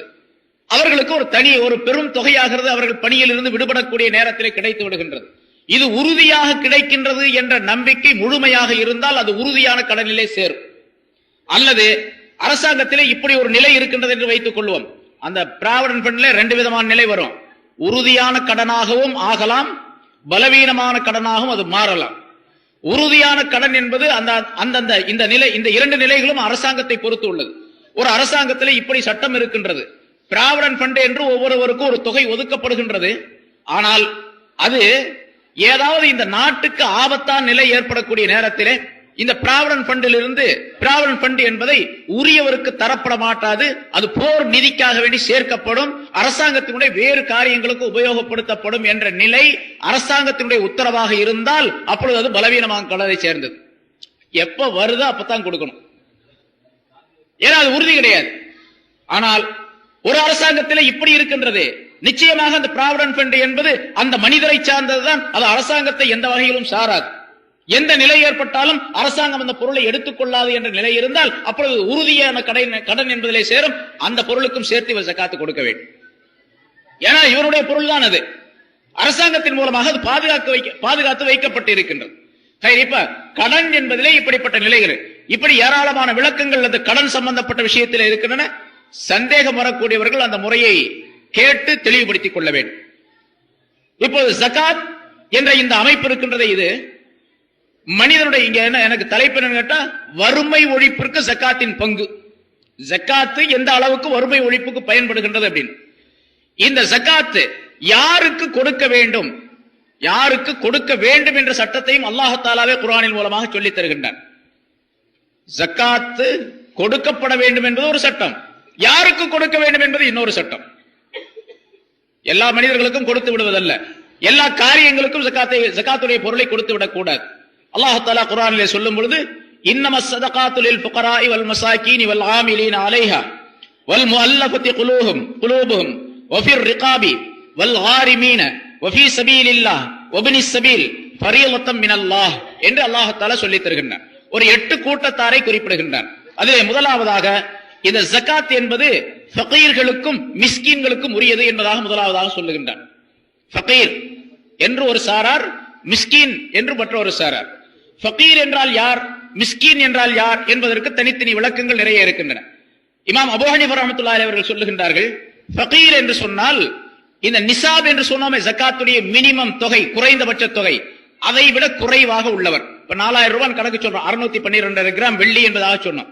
அதை விட குறைவாக ஒரு இடத்தில் பொருள் இருக்கின்றது. ஒரு 1000 ரூபாய் இருக்குது, 500 ரூபாய் இருக்குது, 2000 ரூபாய் இருக்குது, இவருக்கு பேர் ஃபகீர். மிஸ்கீன் என்று சொன்னால் அன்றன்றைக்கு சம்பாதித்து சாப்பிடக்கூடியவர். அவரிடத்தில் பொருள் எதுவுமே கையில் இருப்பதில்லை, அன்னைக்கு சம்பாதிப்பார் சாப்பிடுவார், அவ்வளவுதான். இவருக்கு பேர் மிஸ்கீன். இது அபூ ஹனீஃபா ரஹ்மத்துல்லாஹி விளக்கம். இமாம் ஷாஃபி ரஹ்மத்துல்லாஹி இதுக்கு மாத்தமா சொல்றாங்க. இப்ப ஃபகீருக்கு என்ன விளக்கம் சொன்னோமோ அது மிஸ்கீனுக்கும், மிஸ்கீனுக்கு சொல்லக்கூடிய விளக்கத்தை ஃபகீருக்கும் இமாம் ஷாஃபி ரஹ்மத்துல்லாஹி சொல்லுகின்றார்கள். ஃபகீர் என்று சொன்னால் அன்றாடம் சம்பாதித்து சாப்பிடக்கூடிய மனிதர். மிஸ்கீன் என்று சொன்னால் குறைந்தபட்ச பொருள் இருக்கின்றதே, நிசாப் இருக்கிறது, அதை விட குறைவாக பொருள் உள்ள மனிதர். எப்படியா ஜகாத்து கொடுப்பதற்கு பொருள் இல்லாத மனிதர் அவர், அந்த அளவுக்கு பொருள் கிடையாது. இவருக்கு பேர் தான் ஃபகீர் மிஸ்கீன் என்பதாக சொல்லப்படும். இவங்க 2 பேர், ஃபகீர் ஒருவர், மிஸ்கீன் ஒருவர், இவருக்கு கொடுக்க வேண்டும். மூன்றாவதாக வல் ஆமிலீன அலைஹா, அந்த ஜகாத்தை வசூல் செய்யக்கூடிய மனிதர்கள். ஜகாத்தை வசூல் செய்வதற்காக வேண்டி, ஜகாத்துடைய பொருளை பாதுகாப்பதற்காக வேண்டி ஏற்படுத்தப்பட்ட மனிதர்களுக்கு பேர் ஆமில் என்பதாக சொல்லப்படும். ஸல்லல்லாஹு அலைஹி வஸல்லம் அவர்கள் ஜகாத்துடைய இந்த சட்டம் வந்த பின்னாலே சில மனிதர்களை நியமனம் செய்து, சஹாபாக்களை நியமனம் செய்து, ஒவ்வொரு வீடாக சென்று அவரிடத்தில் எவ்வளவு சொத்துக்கள் இருக்கின்றன, இந்த சொத்து கணக்கெடுப்பு இருக்குது பாருங்க. இப்ப அரசாங்கத்துல செய்யறாங்க, அரசாங்க ஊழியர்களாக இருந்தால் அது கட்டாயம் செய்கிறாங்க. அதிலும் குறிப்பாக ஆட்சியாளர்களாக இருந்தால், அமைச்சர்களாக இருந்தால் அவர்களுடைய பொருள்கள் மதிப்பிடப்படுகின்றன, எவ்வளவு சொத்து இருக்குது அப்படின்ட்டு. அது ஊழல் செய்யறது வேற வகை. ஆனா அரசாங்கத்துடைய சட்டம் எப்படி இருக்கின்றது, அமைச்சராக வரக்கூடியவர் அவருடைய சொத்து கணக்கு கொடுக்க வேண்டும். அதே போன்று ஒருத்தர் சட்டமன்ற உறுப்பினராக இருந்தால் அவருடைய சொத்து கணக்கு கொடுக்கப்பட வேண்டும் அரசாங்கத்துக்கு. அதே போல ஸல்லல்லாஹு அலைஹி வஸல்லம் அவர்கள் அதனை ஏற்படுத்தி வைத்தார்கள். இந்த முறை ஏற்படுத்தப்பட்டது இப்பொழுது அரசாங்கத்தின் மூலமாக அல்ல, ரசூலுல்லாஹி ஸல்லல்லாஹு அலைஹி வஸல்லம் அவர்களுக்கு அல்லாஹ் தஆலா சொல்லி அந்த சட்டத்தை ஏற்படுத்தி தந்தார்கள். ஒவ்வொரு வீட்டிலும் சென்று எவ்வளவு சொத்து இருக்கின்றது, எவ்வளவு நிலங்கள் இருக்கின்றன, எவ்வளவு கால்நடைகள் இருக்கின்றன என்பதை கணக்கெடுத்து அந்த வீட்டிலே அவர்கள் வசூல் செய்வார்கள். இப்படி வசூல் செய்யக்கூடிய மனிதர் இருக்கின்றாரே அவருக்கு பெயர் ஆமில் என்பதாக சொல்லப்படும். இந்த வசூல் செய்வதற்காக செல்லக்கூடிய மனிதர்களுக்கும் இந்த ஜகாத்துடைய பொருளில் இருந்து ஊதியம் கொடுக்கலாம், ஜகாத்துடைய பொருளை அவருக்கும் கொடுக்கலாம். அடுத்ததாக வல் முஅல்லஃபதி குலூபுஹும், புதிதாக இஸ்லாத்தை ஏற்றுக்கொண்டவர்கள். அவர்கள் திடீர்னு புதிதாக இஸ்லாத்தை ஏற்றுக்கொண்டிருந்தால் அவர்களுக்கு பலவிதமான சிரமங்கள் ஏற்படும். அதன் காரணமாக இந்த ஜகாத்துடைய பொருளை அவர்களுக்கு கொடுத்து அவர்களை இந்த இஸ்லாத்தில் நிலை பெறச் செய்வது. ஒவ்வொன்றுக்கும் நீண்ட விளக்கங்கள் இருக்கின்றன. சுருக்கமாக இந்த யாரு ஜகாத்து பெற தகுதியானவர்கள் என்பதை நாம் தெரிந்து கொள்ள வேண்டும். அடிமைகளை உரிமை விடக்கூடிய விஷயத்திலும் ஜகாத்து கொடுக்கப்படலாம், ஜகாத்துடைய தொகையை கொடுக்கலாம். இந்த அடிமைகள் அப்படிங்கிறது இப்ப இந்த உலகத்துல யாரும் அடிமைகள் என்பது கிடையாது. இஸ்லாத்தில ஷரியத்தினுடைய முறைப்படிக்கு அடிமை என்பதாக நாம் யாரை சொல்லுகின்றோமோ, அல்லாஹ் குர்ஆனிலே சொல்லுகின்றான், ஸல்லல்லாஹு அலைஹி வஸல்லம் ஹதீஸ்களிலே சொல்லித் தருகின்றார்கள். அடிமைகள் என்பதாக நாம் கருதுகின்றோமோ சொல்லுகின்றோமோ அந்த அடிமைகள் யாருமே கிடையாது. ஏன்னா அடிமை என்பவர் இஸ்லாத்திலே போர்க்களத்திலே கைதியாக்கப்பட்டு ஜிஹாத் என்ற போர் நடைபெற வேண்டும். ஜிஹாத் என்று இஸ்லாத்திலே ஒன்று உண்டு. அது இந்த தீனை பாதுகாப்பதற்காக வேண்டி, தீனை மேலோங்க செய்வதற்காக வேண்டி, எதிரிகளிடத்திலிருந்து தங்களை தற்காத்துக் கொள்வதற்காக வேண்டி புரியப்படக்கூடிய போருக்கு பெயர் ஜிஹாத் என்பதாக சொல்லப்படும். மற்றவர்களுக்கும் முஸ்லிம்களுக்கும் மத்தியிலே அப்படிப்பட்ட போர் நடைபெற்று அந்த போரிலே கைதிகளாக பிடிக்கப்பட்ட எதிரிகள் இருக்கின்றார்கள், அவர்கள் அடிமைகள் என்பதாக கருதப்படுவார்கள். அப்படிப்பட்ட நிலை, அடிமைத்தனம் என்பது இப்பொழுது அறவே கிடையாது. அடிமைகள் என்பவர்கள் யாரும் கிடையாது. அதனால இந்த அடிமைகளுடைய விஷயத்திலே ஜகாத்துடைய பொருளை செலவு செய்வது என்பது இப்பொழுது கிடையாது. அடுத்ததாக வல் வாரிமீன், கடனாளிகள், கடன் பட்டவர்களாக இருந்து கொண்டிருக்கின்றார்கள். அந்த கடனாளிகளுக்கும் ஜகாத்துடைய பொருளில் இருந்து கொடுக்கலாம். அவரிடத்தில் பொருள் இருக்கின்றது, ஆனால் கடன் சுமை அதிகமாக இருக்கின்றது அவருக்கு. அப்படிப்பட்ட அந்த கடனாளிகளுக்கு கடனை நிறைவேற்றுவதற்காக வேண்டி, தீர்த்து வைப்பதற்காக வேண்டி ஜகாத்துடைய பொருளில் இருந்து வழங்குவது. வஃபீ சபீலில்லாஹ், அல்லாஹ்வுடைய பாதையிலே ஈடுபட்டு இருக்கக்கூடியவர். அல்லாஹ்வுடைய பாதையிலே ஈடுபட்டு இருக்கக்கூடியவர் என்பது முதலாவது சொல்லப்பட்டபடி ஜிஹாத், போரிலே ஈடுபட்டு இருக்கக்கூடியவருக்கு பேர் அல்லாஹ்வுடைய பாதையிலே ஈடுபட்டு இருப்பவர். அந்த அல்லாஹ்வுடைய பாதையிலே இருக்கக்கூடியவர், ஈடுபட்டு இருக்கக்கூடியவர் என்ற வரிசையிலே மார்க்க கல்வியை கற்றுக்கொள்ளக்கூடியவர், கற்றுக் கொடுக்கக்கூடியவர், கற்றுக் கொடுக்கக்கூடிய ஆலிம், கற்றுக் கொள்ளக்கூடிய மாணவர், இந்த இரு சாரார்களும் அதிலே சேர்க்கப்படுகின்றார்கள். அதே போன்று அல்லாஹ்வுடைய பாதையிலே என்று சொல்லப்படும் பொழுது ஒருவர் ஹஜ்ஜுக்காக வேண்டி புறப்பட்டு செல்லுகின்றார். அவருக்கு அந்த ஹஜ்ஜுக்கு போதுமான குறைந்தபட்ச பொருள் அவரிடத்தில் இருக்கின்றது. இருந்தாலும் இன்னும் கொஞ்சம் பொருள் அவரிடத்தில் இருந்தால் கொஞ்சம் தாராளமாக அவர் செலவு செய்ய முடியும் ஹஜ்ஜுக்காக வேண்டி என்று இருந்தால் அவருக்காக வேண்டியும் இந்த பொருளை, ஜகாத்துடைய பொருளை கொடுக்கலாம். எட்டாவதாக ஒபினி சபீல், வழிப்போக்கராக இருக்கக்கூடியவர். பேரூரில் இருந்து இங்கே வந்திருக்கின்றார். அவர் வந்த இடத்திலே அவரிடத்திலிருந்து பொருள் சரியாகிவிட்டது, அல்லது பொருளாதாரத்திலே சிரமப்பட்டுக் கொண்டிருக்கின்றார். ஊருக்கு போய் சேர்வதற்குரிய வழிவகைகள் அவரிடத்தில் இல்லை என்று சொன்னால் இந்த ஜகாத்துடைய பொருள் இருந்து அவருக்கு கொடுக்கலாம். சரி, இங்க 8 கூட்ட விளக்கங்கள் நிறைய சொல்ல வேண்டியதற்கு நேரம் இல்லாது. இந்த 8 கூட்டத்தார்களிலே அந்த முதல்ல சொல்லப்பட்டபடி அடிமைகளுக்காக வேண்டி செலவு செய்தல், ஜகாத்து பொருளை கொடுத்தல் என்பது இப்பொழுது கிடையாது, அதை விட்டுடும். அதே மாதிரி சில உலமாக்கள், ஃபுகஹாக்களுடைய அபிப்பிராயப்படி வல் முஅல்லஃபத்தி குலூபுஹும், புதிதாக இஸ்லாத்தை ஏற்றுக்கொண்டவர்கள் என்பதாக சொல்லப்பட்டிருக்கிறது, அவர்களும் இப்பொழுது கிடையாது. ஏனென்று சொன்னால் ஆரம்ப காலகட்டத்திலே ரசூலுல்லாஹி ஸல்லல்லாஹு அலைஹி வஸல்லம் அவருடைய காலத்திலே இஸ்லாத்தை ஏற்றுக்கொண்டவர்கள் மிகப்பெரிய சிரமப்பட்டார்கள்.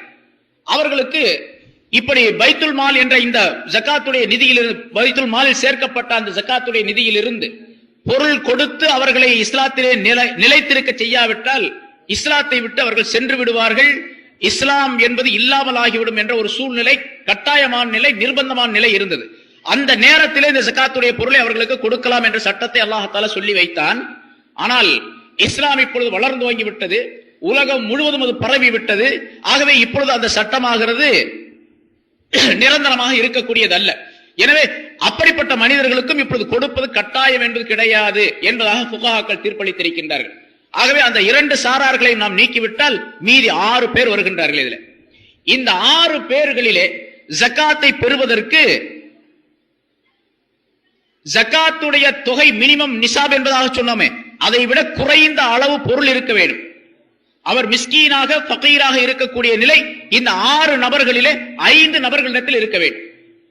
ஒரே ஒருவர் வல் ஆமிலீன அலைஹா என்று சொன்னோமே, அல்லாஹ் தஆலா சொல்லி காட்டினானே, அதாவது அந்த ஜகாத்துடைய பொருளை வசூல் செய்வதற்காக வேண்டி ஜகாத்துடைய பொருள் வசூல் செய்யக்கூடிய பணிகளிலே ஈடுபட்டு இருக்கக்கூடிய அந்த மனிதர், அவர் வசதி பெற்றவராக இருந்தாலும், அவர் ஜக்காத்து கொடுக்கக்கூடியவராக இருந்தாலும் கூட, கொடுக்கக்கூடிய அளவுக்கு பொருளாதாரம் உடையவராக இருந்தாலும் கூட, ஜக்காத்துடைய பொருளில் இருந்து அவருக்கு சம்பளமாகவோ அல்லது வேறு வகை ஊதியமாகவோ அவருக்கு கொடுக்கலாம் என்பதாக சட்டம் சொல்லப்பட்டது.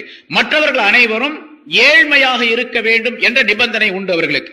இப்போ வபி சபீலில்லா என்பதிலே ஒரு கருத்தை சொன்னோம். அதாவது அல்லாஹ்வுடைய பாதையிலே ஈடுபட்டு இருக்கக்கூடியவர் என்பதிலே முத்தஅல்லிம், முஅல்லிம், முத்தஅல்லிம், ஆசிரியராக தீனுடைய கல்வியை கற்றுக் கொடுக்கக்கூடியவர், கற்றுக்கொள்ளக்கூடியவர், தீனுடைய கல்வியை கற்றுக் கொடுக்கக்கூடியவர், கற்றுக்கொள்ளக்கூடியவர் என்பதாக சொன்னோம்.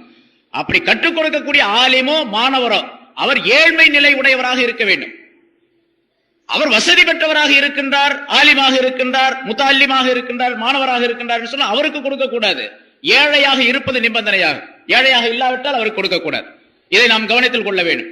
அதே போல இப்ப புதிதாக இந்த இஸ்லாத்திலே பல்வேறு குழப்பமான கருத்துக்களை சொல்லிக் கொண்டிருக்கக்கூடியவர்கள், இந்த ஜக்காத்து பெறக்கூடியவர்களுக்கு பல்வேறு விதமான மாற்று கருத்துக்களை சொல்லக்கூடியவர்களும் இருக்கின்றார்கள். நான் ஒவ்வொரு வருஷம் சொல்றது உண்டு, ஒவ்வொரு வருஷம் எழுதிக்கிட்டு இருக்கிறாங்க. இந்த பத்திரிகைகள் இருக்கின்றன, பத்திரிகைகளும் ஃபீ சபீலில்லாஹ்ல சேர்ந்ததுதான், அல்லாஹ்வுடைய பாதையில தான் நாங்களும் பத்திரிகை நடத்திக்கிட்டு இருக்கிறோம். ஆகவே எங்களுடைய பத்திரிகைகளுக்கும் பத்திரிகை நடைபெறுவதற்கும் உங்களுடைய ஜக்காத்துடைய பொருளை அனுப்புங்கள் என்பதா அந்த பத்திரிகையிலே எழுதுறான். எந்த பத்திரிகையும் ஃபீ சபீலில்லாஹ்ல சேர்ந்தது கிடையாது. எந்த உலமாக்களும் எந்த ஃபுகாக்களும் இந்த சட்டத்தை சொல்லி தரவில்லை. ஃபீ சபீலில்லாஹ் என்பதிலே முதல் நிலை பெறக்கூடியவர் முஜாஹித், போராளி, இரண்டாவது முஅல்லிம், மூணாவது முத்தஅல்லிம், மாணவர், ஆசிரியர். அது தீனுடைய கல்வியை கற்றுக் கொடுக்கக்கூடியவராக இருக்க வேண்டும், கற்றுக்கொள்ளக்கூடியவராக இருக்க வேண்டும். அடுத்தது நான் சொன்னபடி, அதாவது ஹஜ்ஜுக்கு செல்லக்கூடியவர், அவர் ஏதாவது ஒரு சந்தர்ப்பத்தின் காரணமாக பொருளாதாரம் குறைவாக இருக்கின்றது என்று சொன்னால் ஜக்காத்துடைய பொருள் இருந்து அவருக்கு கொடுக்கலாம். இந்த சட்டத்தை நாம் தெரிந்து கொள்ள, ஏன்னா ஃபீ சபீலில்லாஹ், நாங்களும் ஃபீ சபீலில்லாஹ் தான் இருக்கிறோம், எங்களுக்கும் கொடுங்க என்று சொல்லிக் கொண்டு வரக்கூடியவர்கள் பலர் இருக்கிறாங்க. அதை ஜாக்கிரதையாக கவனித்துக் கொள்ள வேண்டும். அதே போன்று ஜக்காத்து கொடுப்பதிலே ஜக்காத்துடைய பொருளை அந்த மிஸ்கீன், ஃபகீர் என்று சொல்லப்படக்கூடிய ஏழ்மை நிலை உடையவர்களுக்கு தம்லீக், உரிமையாக்க வேண்டும், பொருளை உரிமையாக்க வேண்டும். இவரிடத்தில் வைத்துக் கொண்டு அந்த பொருளை அவருக்கு கொடுப்பதாக நியத்து செய்தால், அல்லது அவரிடத்தில் இருக்கக்கூடிய கடனுக்காக வேண்டி வசூல் செய்து கொண்டேன் என்று நியத்து செய்தால் செல்லாது. உதாரணமாக நம்மள்ட்ட ஒருத்தர் கடன் வாங்கியிருக்கார், ஒரு 1000 ரூபாய் கடன் வாங்கியிருக்கார். அவர் உண்மையிலே ஏழை, ஜக்காத்து வாங்குறதுக்கு தகுதியானவர். இந்த 1000 ரூபாய் இவருக்கு வர வேண்டி இருக்கின்ற காரணத்தால் இவர் என்ன செய்யறாரு, அவருக்கு ஜக்காத்து கொடுக்கிறதாக நியத்து செஞ்சு இவரே வச்சுக்கிறாரு காசு. அவர்கிட்ட சொல்றாரு, நீ 1000 ரூபாய் எனக்கு தரணும், அதனால அதை ஜக்காத்துடைய பொருளை நான் கழிச்சுக்கிறேன், உனக்கு ஜக்காத்து கொடுத்ததாக நான் நியத்து செய்து கொள்ள, நீ வாங்கிட்டதாக நீ செஞ்சுக்கொள் அப்படின்னு சொன்னா அது செல்லாது. இப்ப 1000 ரூபாய் அவர் கொடுக்க வேண்டும். இவர் என்ன செய்யணும் அப்படின்னு கேட்டா, இந்த 1000 ரூபாய் ஒரு தந்திரம், ஒரு அவர் அந்த கடனிலிருந்து அவர் விடுபடுவதற்காக வேண்டியும், இவர் ஜக்காத்துடைய பொருளை அவருக்கு கொடுக்கலாம் என்ற நிலை ஏற்படுவது, கொடுத்தார் என்ற நிலை ஏற்படுவதற்காக வேண்டியும் ஒரு தந்திரம் இப்படி செய்யலாம். 1000 ரூபாய் என்ன பண்ணணும், அவர்கிட்ட கொடுத்து 1000 ரூபாய் அவர்கிட்ட கொடுக்கணும். கொடுத்து, இது ஜக்காத்துடைய பொருள் உனக்கு கொடுத்துட்டேன், நீ கொடுக்க வேண்டிய அந்த 1000 ரூபாய் கடனை எனக்கு தந்துரு என்று சொல்லி உடனே வாங்கி கொள்ள வேண்டும். ஆனா இப்ப அப்படி கொடுத்தா கொடுப்பாங்களா திருப்பி? அப்படின்னா கொடுக்க மாட்டான் நிச்சயமா. 1000 ரூபாய் கொடுக்குறேன், நீ வாங்கிட்டு திருப்பி எனக்கு தர்ற மாதிரி தந்துருப்பா அப்படின்னு சொன்னா கொடுப்பானா? திருப்பி கொடுக்கவே மாட்டான். போயிட்டு வாங்க ஆஜார் அப்படின்ட்டு போயிடுவாங்க பாட்டுக்கு. அதனால இப்ப என்ன பண்ணணும்னு கேட்டா, அதுக்கு ஒரு முறையை உலமாக்கள் சொல்லி தருகின்றார்கள். என்ன செய்யணும் கேட்டா, 1000 ரூபாய் அவன் தரணும், நமக்கு கடன் தரணும். இவர் என்ன பண்ணணும், ஒரு 1200 ரூபாயா கொடுக்கணும், அல்லது 1100 ரூபாயை கொடுத்தணும். தம்பி இந்தாப்பா, உனக்கு ஜக்காத்துடைய காசை நான் கொடுக்குறேன், 1100 ரூபாய் வச்சுக்க, நீ கொடுக்கக்கூடிய ஒரு 1000 ரூபாய் எனக்கு தந்துரு, உனக்கு 100 ரூபாய் லாபம் அப்படின்னு சொல்லிட்டு வாங்கிக்க வேண்டியது. இது ஒரு தந்திரம். இப்ப அதான் எதுக்கு சொல்றா, அந்த பொருளை உரிமையாக்க வேண்டும், தம்லீக் என்பதாக சொல்லப்படும். இவர் தானே வச்சுக்கிட்டு, நீ கொடுக்க வேண்டிய கடனுக்கு நான் அந்த ஜக்காத்துடைய பொருள் நானே வச்சுக்கிறேன் அப்படின்னு பாக்கெட்ல போட்டுக்கிட்டா செல்லாது. அதே போல இந்த மதரசாக்களுக்காக வேண்டி ஜக்காத்துடைய பொருளை கேட்டு வர்றாங்க, கொடுக்குறாங்க பல பேர். மதரசாக்களுக்கு ஜக்காத்துடைய பொருள் கொடுக்கப்படுது. ஆனா கொடுக்கும் பொழுது அவர்களிடத்தில் கேட்டு கொடுக்க வேண்டும். வாங்கக்கூடியவர்களும் அதை விவரம் சொல்லி வாங்க வேண்டும். அந்த மதரசாவில் படிக்கக்கூடிய மாணவர்களுக்கு இந்த பொருளை அவர்களுக்கு நான் உரிமையாக்குகின்றோம், அவர்களுக்கு தேவைப்பட்ட உடை, உணவு, புத்தகங்கள் மற்றும் தேவைப்பட்ட பொருள்களை இந்த பொருளில் இருந்து, இந்த ஜக்காத்துடைய பொருளில் இருந்து வாங்கி அவர்களுக்கு கொடுத்து விடுகின்றோம், அவர்களுக்கு உரிமையாக்கி விடுகின்றோம் என்ற நிலை இருந்தால் அந்த ஜக்காத்துடைய பொருளை கொடுக்கலாம். இல்லாவிட்டால் கொடுக்க கூடாது. ஏன்னா வாங்கிட்டு போறவரு ஆசிரியர்களுடைய சம்பளத்திற்காக வேண்டியோ மதரசாவுடைய பராமரிப்பு செலவுக்காக வேண்டியோ அல்லது வேறு ஏதேனும் கட்டட செலவுக்காக வேண்டியோ செலவழித்தால் அது செல்லுபடியாகாது. அதனால ஜகாத்துடைய பொருளை அந்த ஏழை மாணவர்கள் ஏழை மாணவர்களா இருக்கணும். ஒரு மதரசால படிக்கக்கூடிய எல்லாருமே ஏழை மாணவர்களாக இருப்பதும் இல்லை. ஜகாத்து கொடுப்பதற்கு தகுதி பெற்ற மாணவர்களும் இருக்கிறாங்க, குடும்பத்தார்ல தகுதி பெற்றவர்களும் இருக்கிறாங்க. அதனால இந்த ஜகாத்துடைய பொருளை உபயோகிப்பதில் மிக ஜாக்கிரதையாக இருக்க வேண்டும். ஆக மதரசாக்களுக்கு ஜகாத்துடைய பொருளை கொடுப்பதானால் தெரிந்து நன்றாக புரிந்து கேட்டு விவரம் கேட்டு அதற்கு பிறகு அதனை கொடுக்க வேண்டும் என்பதையும் நான் நினைவில் வைத்துக் கொள்ள வேண்டும். ஏன்னா இந்த ரமலான் புனிதமான இந்த ரமலானுடைய மாதத்தில் நிறைய மதரசாவுடைய சந்தாக்களுக்காக வேண்டி வசூலுக்காக வேண்டி வருகின்றார்கள். அந்த நேரத்தில் ஜகாத்துடைய பொருளை கொடுக்கும்போது இதையெல்லாம் நாம் தெரிந்து கொள்ள வேண்டும். ஆனா ஜகாத்துடைய பொருளை கட்டட நிதிக்காக வேண்டி கொடுக்கவே கூடாது, செல்லுபடியாகாது. மஸ்ஜிதுகளுக்காக வேண்டி அல்லது வேறு பராமரிப்பு செலவுகளுக்காக வேண்டி வேறு ஏதேனும் ஒரு தேவைக்காக வேண்டி வருகின்றார், ஒரு கட்டடத்துக்காக வேண்டியோ பராமரிப்புக்காக வேண்டியோ வேறு ஏதேனும் ஒரு காரணத்திற்காக வேண்டியோ வருகின்றார் என்று சொன்னால் கட்டடம் சம்பந்தப்பட்ட விஷயங்களுக்காக வேண்டி ஜகாத்துடைய பொருளை கொடுப்பது செல்லுபடியாகாது. சில பேர் இந்த ஒவ்வொரு மஸ்ஜிதிலையும் நம்ம பார்க்கிறோம், ஜும்மா நாள்ல மற்ற நாள்கள்ல வசூல் செய்யறாங்க, துண்டு ஏந்தி வசூல் செய்யறாங்க. வெளியே போறவங்க ஜகாத்துடைய பொருளை தாராளமான துண்டுல போட்டு போயிடுறாங்க, மஸ்ஜிதுக்கு வசூல் செய்யறாங்க. ஆனா அதுலயே இந்த ஜகாத்துடைய பொருளை அந்த மஸ்ஜிதுக்காக கொடுத்துட்டு போயிடுறாங்க. அது கேட்கறதும் கிடையாது, விவரம் தெரியறதும் இல்லை. அப்படியே கொடுத்து கொண்டே இருக்கக்கூடிய பல மனிதர்கள் இருக்கின்றார்கள். ஜகாத் அவர்களுக்கு நிறைவேறாது என்பதை நாம் கவனத்தில் கொள்ள வேண்டும். ஜகாத்துடைய பொருளை ஃபகீர் மிஸ்கின் ஏழ்மை உடைய மனிதர்களுக்கு மட்டும் உரிமையாக்கி வைக்க வேண்டும், அவர்களுக்கு அதனை சொந்தமாக்கி வைக்க வேண்டும் என்பதை கவனத்தில் கொண்டு செயல்பட வேண்டும். இப்படி ஏராளமான விளக்கங்கள் இருக்கின்றன. அந்தந்த நேரத்திலே உங்களுக்கு என்னென்ன சந்தேகங்கள் வருகின்றனவோ அந்த சந்தேகத்தை கேட்டு நிவர்த்தி செய்து கொள்ள வேண்டும். இங்க நிறைய சீட்டு வந்துருச்சு. இறைவனால் விதிக்கப்பட்ட ஜகாத்தில் கூட மதுஹப் முறையை காட்டி சலுகை என்பது உண்டா? சலுகை என்பது முறையா? ஹனபி மதுஹபை சார்ந்தவர்கள் மட்டும் ஏன் அணிகலன்களுக்கு ஜகாத்து வழங்க வேண்டும், ஷாஃபியாக்களுக்கு மட்டும் சலுகை? இது ஹதீஸ்ல இருக்குது. ஹதீஸ்ல பொதுவா தங்க நகைகளுக்கு ஜகாத்து கொடுக்க வேண்டும் அப்படிங்கிறது. அதை ஆய்வு செய்யக்கூடிய உலமாக்கள் இமாம்கள் என்ன செய்யறாங்க, அவங்களுடைய ஆய்வுல அவருடைய இஜ்திஹாத் என்று சொல்லப்படக்கூடிய அந்த ஆய்வின் காரணமாக அதுக்கு போட்டிருக்கக்கூடிய நகைகளுக்கு உண்டா இல்லையா அப்படிங்கிற பிரச்சனை வரும் பொழுது இமாம் ஷாஃபி ரஹ்மத்துல்லாஹி அலைஹி அவருடைய ஆய்வின்படி போட்டிருக்கக்கூடிய வழக்கமாக போட்டுக் கொண்டிருக்கக்கூடிய நகைகளுக்கு ஜகாத் தேவையில்லை. அது ஏன்னு கேட்டா அது அவர்கள் வழக்கமாக ஆபரணமாக அவர்கள் அலங்காரத்திற்காக வேண்டி பயன்படுத்தக்கூடிய பொருட்கள் அதற்கு ஜகாத்து கிடையாது என்பதாக சொல்லுகின்றார்கள்.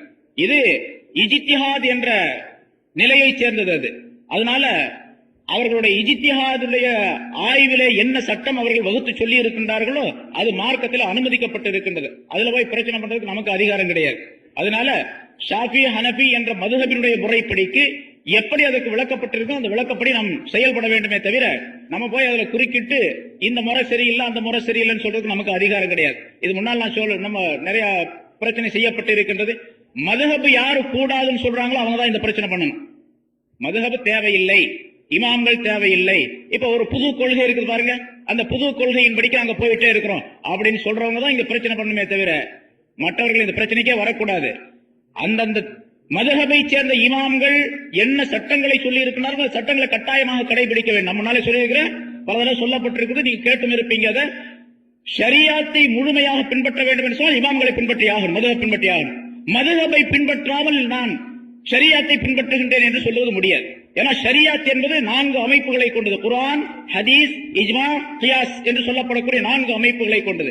4ல ஒண்ணு இல்லாவிட்டால் கூட இந்த ஷரியாத் முழுமை பெறுவது முடியாது அப்படிங்கிறது தெளிவாக சொல்லப்பட்ட விஷயம். அதை கவனத்தில் கொள்ள வேண்டும். அரசு ஊழியருக்கு விபத்து ஏற்பட்டு அதன் மூலம் சிகிச்சை செய்த பணம் வங்கியில் ரூபாய் 20,000 போல் உள்ளது. அதற்கு ஜகாத் கொடுக்க வேண்டுமா? விபத்து ஏற்பட்டு அதன் மூலம் சிகிச்சை செய்த பணம் கிடைச்ச பணமா? என்ன சொல்றாங்க? நஷ்டம். அதுல கூட 20,000 ரூபாய் இருந்துச்சு ஜகாத்து கொடுக்கணும். ஏன்னா அது அவருடைய பணம் தானே, அரசாங்கத்தின் மூலமாக இவருடைய விபத்துக்காக கொடுக்கப்பட்டிருக்கு, அதுக்கு ஜகாத்து கொடுக்கணும். ஒருத்தருக்கு கொடுக்கக்கூடிய கடன் மற்றும் உள்ளது, இந்த பணத்தை சேர்த்தால் தான் ஜகாத்து வாஜிபாகும், இல்லை என்றால் ஜகாத்துடைய அளவு ஆகாது. இந்த சூழ்நிலையில் ஜகாத்து வாஜிபா, அதாவது வரக்கூடிய கடனை இருக்கக்கூடிய பொருளோடு சேர்ந்தா தான் ஜகாத்து வாஜிபாகும் அப்படிங்கிறாரு. அந்த வரக்கூடிய கடன் உறுதியான கடனா, நடுநிலையான கடனா அல்லது பலவீனமான கடனா அப்படிங்கறத பார்த்து செய்யணும். உறுதியான கடன் என்பதாக இருந்தால்தான் இருக்கக்கூடிய காசோடு சேர்த்து ஜகாத்து வாஜிபாகுதா அப்படிங்கறத கவனிக்கணும். ஜகாத்து வாங்கி விற்பதற்கு உள்ள பொருள்களுக்கு உண்டு என்றார்கள். நிரந்தரமாக உற்பத்தி செய்யும் சாதனங்களின் மதிப்பை கணக்கு பார்த்து ஜகாத் கொடுக்க வேண்டுமா? என்னது? நிரந்தரமாக உற்பத்தி செய்யும் சாதனங்களின் மதிப்பை கணக்கு என்ன விளங்கல எனக்கு, அது என்னன்னு விளங்கல, நேரடியாக கேட்டுங்க.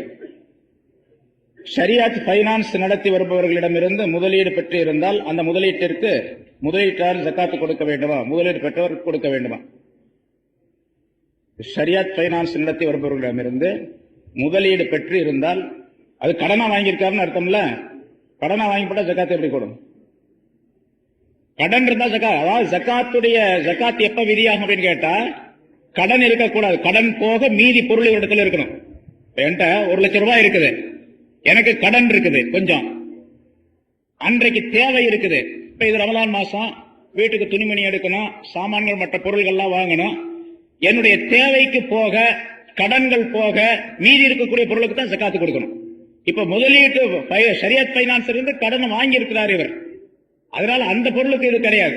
ஏன்னா இவர் வாங்கினது கடனா வாங்கியிருக்காரு, இவர் மீது கடன் சுமை இருக்கின்றது. கடன் இருக்கும்போது ஜகாத்து வாஜிப் கிடையாது இவருக்கு. சம்பளம் வாங்கினால் அதற்கு ஜகாத்து கொடுக்கலாமா?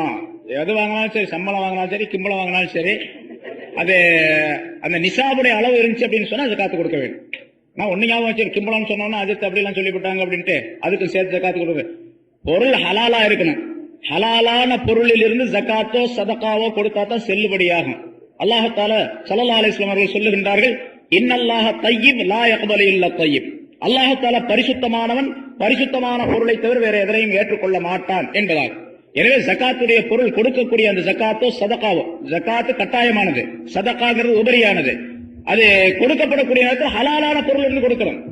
ஒரு ஹராமா பொருள் சம்பாதித்து எவ்வளவு எத்தனை கோடி கோடியாக பணம் கொடுத்தாலும் கூட செல்லுபடியாகாது. வெள்ளித்தோட்டத்தில் ஜகாத்து கொடுக்கிறாரு, தர்மம் கொடுக்கிறாரு, இவர் பெரிய வள்ளல், கொடை வள்ளல் அப்படின்னு சொல்லலாமே தவிர அல்லாஹ்விடத்தில் இவர் தர்மம் கொடுத்தவராக ஆக முடியாது. அதனால பணம் பொருள் ஹலாலா இருக்கணும் என்பதை ஞாபகத்தில். எல்லாத்துக்குமே அது அசலு. தொழுகை, நோன்பு, ஜகாத்து, ஹஜ்ஜு எல்லாத்துக்குமே ஹலாலான பொருள் அசலாகும். ஹலாலான பொருள் அல்லாமல் ஜகாத்து கொடுத்தால் அது செல்லுபடி ஆகாது, அல்லாஹ்விடத்தில் அந்த நன்மையை பெற்றுக் கொள்ள முடியாது என்பதை கவனத்தில் வைத்துக் கொள்ள வேண்டும். அதே போல ஜகாத்து கொடுக்க வேண்டிய பொருளில் இருந்து ஒரு சிறு பகுதியை கூட நாம் வைத்துக் கொள்ளக்கூடாது. 1 லட்சம் ரூபாய் இருக்குது, 2500 ரூபாய் ஜகாத்து இவருக்கு வாஜிப். 40 2500 ரூபாய் கொடுத்தாங்க. 2500 ரூபாயில 2499 ரூபாய் கொடுத்தா 1 ரூபாய் ஒரு வச்சுக்கிட்டாருன்னு வச்சுங்க, அப்பவும் அந்த ஜகாத்துடைய பொருளில் இருந்து ஒரு பகுதி இவருடைய பொருளை கலந்து இருக்குன்னு அர்த்தம். 1 ரூபாய் கலந்திருந்தாலும் கூட இவருடைய அந்த எல்லா பொருள்களையும் அது அழித்து நாசமாக்கிவிடும். எல்லா பொருளையும் அழித்து நாசமாக்கிவிடும். ஸல்லல்லாஹு அலைஹி வஸல்லம் அவர்கள் சொல்லுகின்றார்கள், மா ஹாலத்தில் ஜகாத் மாலன் கத்து இல்லா அஹ்லகத்துஹு. ஜகாத்துடைய பொருள் எந்த பொருளிலே கலந்து விடுகின்றதோ அந்த பொருளை இந்த பொருள் அழிக்காமல் விட்டு விடாது. ஜகாத்துடைய பொருள் எந்த பொருளிலே கலந்து விடுகின்றதோ அந்த பொருளை இந்த பொருள் அழிக்காமல் விட்டு விடாது. அதனால இந்த அழிவு அப்படிங்கிறது உலகத்திலேயே தெரியும், அல்லது மௌத்துக்கு பின்னால தெரியும். ஆகவே ஜகாத்துடைய சட்டங்கள் ஏராளமாக விரிவாக இருக்கின்றன, அதை கேட்டு தெரிந்து கொள்ள வேண்டும். அல்லாஹ் தஆலா அப்படிப்பட்ட நல்ல பாக்கியத்தை நம் அனைவருக்கும் தந்தருள்வானாக என்று கேட்டு முடிக்கிறேன். வாஹிர் தவானா அல்ஹம்துலில்லாஹி ரப்பில் ஆலமீன். அஸ்ஸலாமு அலைக்கும் வரஹ்மத்துல்லாஹி வபரகாத்துஹு.